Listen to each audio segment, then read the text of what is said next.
So welcome to my YouTube channel. तुम्हा सगळ्यांचं miss Pallavi विराट्समध्ये पुन्हा एकदा स्वागत आहे. खूप दिवसापासून मी तुम्हाला खूप छान छान पोएम ऐकवलं आहे.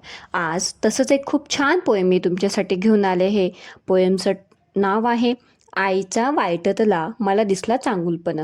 आता आई म्हटलं की रागवणं झालंच, कारण की माझी आई मला रागवते. आता त्या रागवण्यामध्ये मला चांगुलपणा कसा दिसला हे तुम्हा सगळ्यांना मी एक सोप्या भाषेमध्ये सांगणार आहे.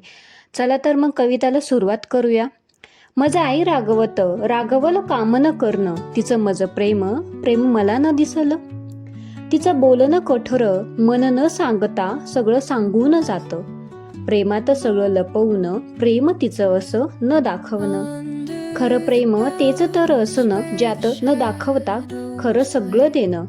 खरं प्रेमाची कथा काय सांगू मी त्यात, आईच्या वाईट बोलण्यात मला दिसला चांगुलपण. तो thank you so much to listening this my beautiful poems. आणि अजून काही तुम्ही जर टॉपिक सांगितले तर मी तुम्हाला पोएम्स नक्की ऐकवेल. So thank you.